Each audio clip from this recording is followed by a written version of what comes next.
a very fantastic accomplishment, and an accomplishment that actually I think makes being a young person in Malaysia as a scientist a wonderful place to be at this time.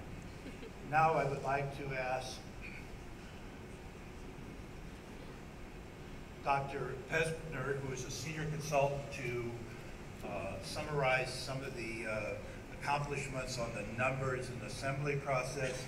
As you know, and heard his introduction, he's very impressive as a Howard Hughes professorship. You already heard his other titles, which are also impressive.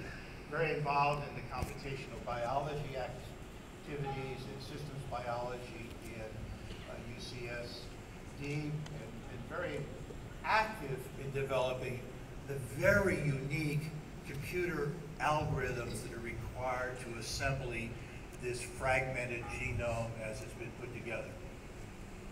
Thank you, Dr. Sensky.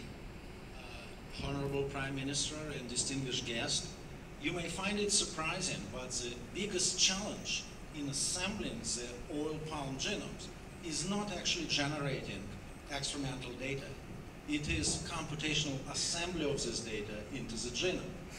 And it's not unlike assembly of this toy puzzle consisting of 2,000 pieces. So if I would accidentally drop this jigsaw puzzle on the floor, we would stay here until dinner assembling. Assembling oil palm genome is pretty much like assembling this puzzle with a little difference. Oil palm genome needs to be assembled from millions of pieces. And moreover, oil palm genome twice smaller than human genome, but it's actually 5 times more difficult assembly puzzle because oil palm genome has many cryptic repeats, which is essentially making assembly problem something like assembling jigsaw puzzle consisting of blue skies, genomic equivalent of repeats. So when Synamatix scientists told me 15 months ago that they want to assemble oil palm genome, I told them to fasten their seatbelts and to prepare for a bumpy ride.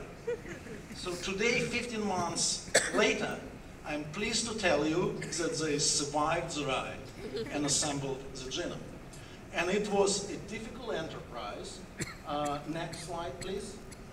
Because nobody in the world ever tried to assemble a jigsaw puzzle with 250 million pieces, 5 times larger puzzle than human genome, which was a milestone discovery in life sciences just 8 years ago. Next slide, please. So I have 30 seconds to explain you that assembling this genome required some ingenuity. And indeed, nobody even today can assemble a puzzle of this size. What Synamatix scientists did, they actually broke this puzzle into blocks, let's say 1,000 blocks, and then afterwards assemble each of these blocks because it is a little bit easier than assembling the whole puzzle. And then they essentially assemble oil palm genome from pre-assembled block. So it required development of new experimental approaches and computational approaches at the same time. And if I will try to explain you what it amounts to, take a look at these pieces. What do they make? Do they make any sense for you? Probably not. They don't make any sense for me at least. But next slide, please. They actually represent one of those jigsaw puzzles. Multiply it by 250 million and you will realize what the challenge they were up to. Now, what we can say today. First, the largest genome project ever undertaken has been accomplished by Synamatix in collaboration with Sime Darby. Second,